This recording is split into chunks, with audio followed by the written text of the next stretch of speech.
Ok, então já falamos bastante de fechamento triádico e também de homofilia ou influência, né? São formas de se formar um link também, ou mesmo de modificar o comportamento por causa da formação pré-existente do link. Então, agora, vamos falar de formação de link por causa de participar de uma mesma afiliação. É o que a gente chama de affiliation network.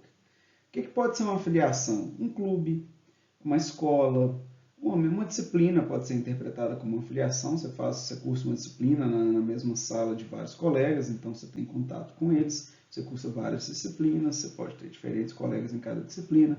É, enfim, academia, qualquer outra atividade, né, em que você passa a conhecer pessoas. O trabalho pode ser considerado, né? Então, tudo isso são essa ideia de criação de uma rede de afiliação. Como colocar isso como parte do grafo, do nosso modelo? É, a ideia aqui é de um grafo bipartido, é uma definição clara de teoria de grafos, mas para quem está esquecido aí, né? Num grafo bipartido você tem dois tipos de nodos, cada um fica numa partição do grafo, cada um fica de um lado, né? E nodos que estão de um lado não podem se conectar a outros. Então não tem uma ligação de Ana com Daniel nesse grafo. Tá? Nem tem uma ligação entre esses dois focal points aqui, que é o que a gente chama, né, de pontos focais. Não tem uma ligação entre eles, tá bom? É apenas Ana que frequenta esses dois pontos focais e Daniel frequenta apenas um deles. Tá? Vamos ver algumas aplicações disso. Aqui a gente tem, né, é uma figura extraída do próprio livro aí, tá? Então, assim, é o conselho diretor de diversas empresas grandes, num determinado período de tempo, que isso vai mudando pra caramba, né? Mas num determinado ponto, a gente tinha essas pessoas fazendo parte do conselho diretor dessas empresas. Então, colocar o grafo dessa maneira ajuda a gente a colocar uma relação entre, por exemplo, essas duas empresas estão ligadas por esse cara. De certa forma, ele pode ter alguma influência, até mesmo nas decisões, afinal ele está no conselho diretor de mais de uma, certo? O Steve Jobs estava no conselho da Disney e da Apple, né? Enfim, você tem várias ligações aqui, né? Que pode ou conectar uma pessoa a outra. Enfim, afinal, esses dois caras aqui, ó, eles se reuniam no conselho da Apple, né? É, Ao mesmo tempo, você pode ligar às empresas por causa de uma única pessoa, certo? Então, você tem duas coisas que você pode extrair desse tipo de abordagem para poder tentar é, é, explorar, né, o que uma empresa pode ser influenciada, quem pode influenciar ali dentro. Então, voltando para a formação de links, né, numa interpretação aqui, num grafo, né, que a gente coloca junto tanto essa rede bipartida de afiliações, né, quanto uma rede também com os usuários, a gente mistura as duas coisas, né, a gente passa a ter pessoas pessoas e suas afiliações numa mesma rede, e a formação de links pode acontecer aqui dentro, de acordo com todos esses processos que a gente já discutiu aqui. Vamos mostrar alguns exemplos. Aqui a gente tem os três processos que a gente falou sobre formação de link aqui, né? Agora considerando dentro da rede o foco também, tá? Então, primeiro a gente tem o que a gente viu aí no capítulo anterior de fechamento triádico, né? Tem A é amiga de A e B, A é amiga de B e é amiga de C, né? E aí há uma grande chance, se for uma amizade forte, enfim, há uma chance aqui de formação de link entre B e C, né? Então, a ideia de focal closure, né, que esse fechamento não é triádico aqui, mas é sim focal, a partir de uma afiliação, né, é que B ele frequenta A e C também frequenta A, fazem parte desse foco, desse ponto focal. Então, B e C têm uma chance de estabelecer um link, que seja foco, que pode ser academia, clube, escola, enfim, que seja. Né? Aqui nesse caso, a gente traz de novo a influência. O que é? A é amiga de B e A frequenta esse foco. Esse foco pode ser academia, pode ser música, pode ser qualquer outra coisa, balé, pode ser cinema, enfim, qualquer coisa assim.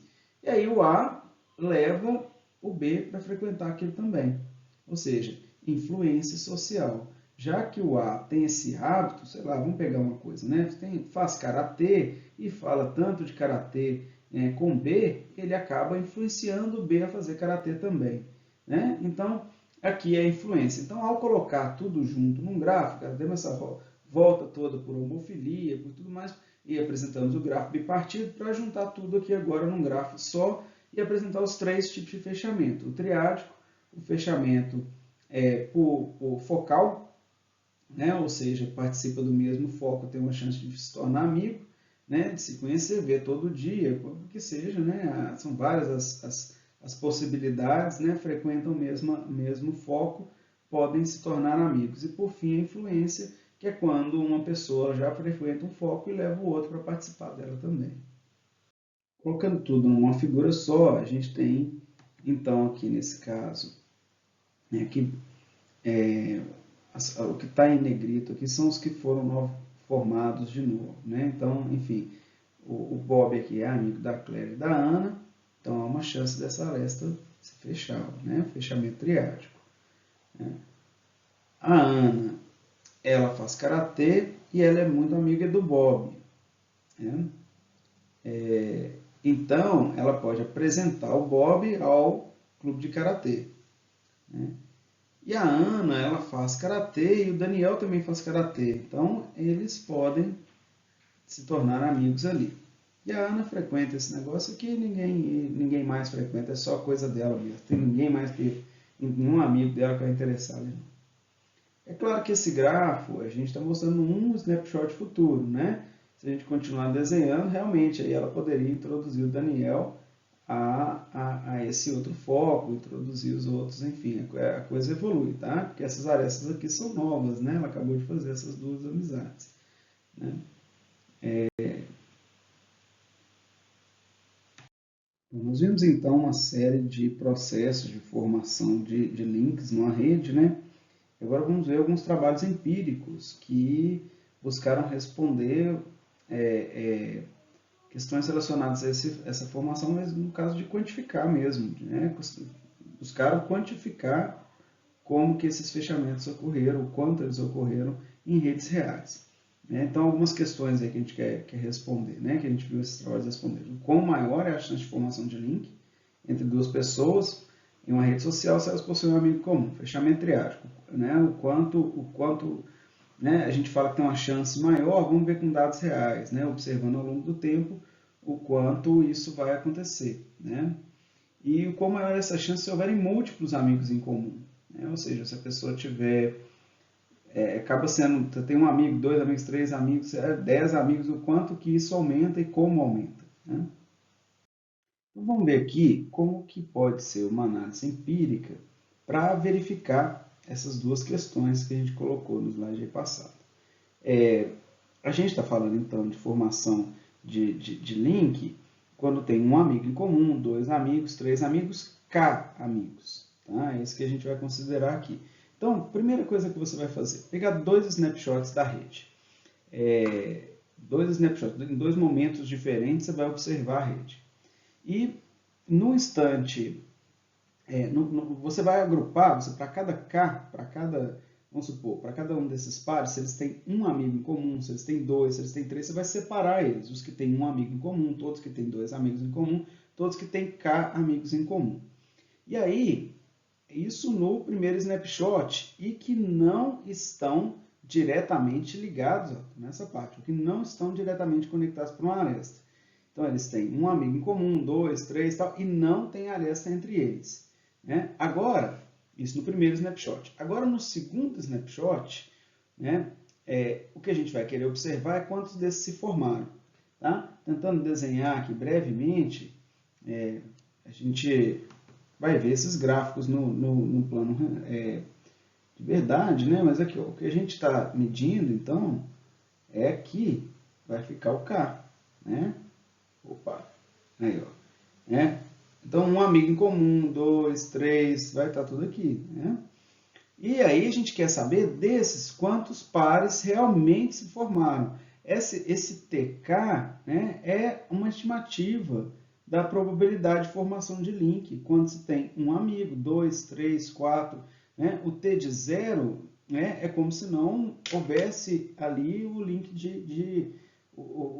é a probabilidade de não formação. Né? Quando não tem um link em comum. Né? Então, quer dizer, tem zero amigos em comum, certo? Quando não tem nenhum amigo em comum é o T de zero. A gente vai usar isso aí, a gente vai medir o T de 1, T de 2, T de 3 e plotar tudo num gráfico. Tá? Vamos ver um estudo que fez isso. Bom, o estudo que realizou esse primeiro tipo de análise assim, com dados reais, em larga escala, foi do Duncan Watts, né? E eles utilizaram dados de comunicação por e-mail de uma universidade com 22 mil estudantes. Então, eles tinham todo o histórico de comunicação de e-mail desses estudantes. É uma rede do tipo quem fala com quem. Né? E no período de um ano que eles tinham os dados. E eles observaram, eles conseguem fazer as medições, consideraram cerca de um dia para cada uma delas, né? Ou seja, eles conseguiam com isso fazer os snapshots, eles têm snapshots de olhar assim, em intervalos de um dia, né? E com isso fazer esse tipo de medição em que o que mudou de um dia para o outro. Inclusive, eles conseguem fazer vários snapshots e tirar médias desses snapshots para que os números que eles apresentem sejam números significativos e não um acaso daqueles dois snapshots observados. Eles têm muitos snapshots observados e eles tiram média. Então, o que a gente vê aqui é um padrão real em cima de muitas ocorrências, né, com significância estatística e tal. Bom, esse aqui é o gráfico do resultado que eles apresentaram, né? Vamos focar aqui, primeiro, só nessa curva escura que são os resultados empíricos. As duas curvas vermelhas são resultados de um modelinho para tentar explicar o funcionamento do gráfico e dessa curva e que nós vamos ver daqui a pouquinho. Por hora, primeira observação. Então, tem no eixo X o número de amigos, é aquele K que a gente estava analisando, e aqui eu tenho a probabilidade de formação de link no segundo snapshot, dado um determinado K, dado um número de amigos em comum. Então, aqui ó, eu tenho um amigo em comum, repare que já houve um aumento pequeno em relação ao zero. Uma outra observação aqui, primeiro de tudo, é que esses valores são bem baixos. Mas você está pegando um snapshot numa rede de comunicação de e-mail e olhando no passo seguinte, um dia depois, no segundo snapshot, se um link se formou, porque houve uma comunicação entre A e B, houve uma comunicação entre A e C, será que então no dia seguinte vai ter uma comunicação entre B e C? A probabilidade disso acontecer realmente é pequena, é sempre pequena, de formação de links. Se os links formassem super rápido, no instantinho a rede ia estar inteiramente conectada e acabou a graça entre redes complexas, não faz sentido nenhum. Então a coisa não acontece tão rápida mesmo, não. Um link acontece, a chance de formação de um link é sempre pequena mesmo. Tá? Isso é padrão ter números tão pequenos. O que importa é o padrão de crescimento. Tá? Então, do 1 aqui para o 0, tá um número bem pequeno, mas houve um crescimento, um pequeno crescimento. Lembrando que isso aqui, média de vários snapshots, então até mesmo um crescimento pequeno, ele é representativo. Com dois amigos, a gente já tem um crescimento maior, a coisa vai crescendo um pouco com cara de linear, mas pelas curvinhas vermelhas a gente vê que não está linear, e ele vai aumentando, e aqui dá até uma subida maior ainda. Então, com 10 amigos em comum, você já tem uma grande chance de conhecer, de comunicar com aquela pessoa também. Se 10 pessoas que você comunicaram com ela, tem uma chance de você também comunicar. Tá? Então, vamos ver um pouquinho sobre esses modelos.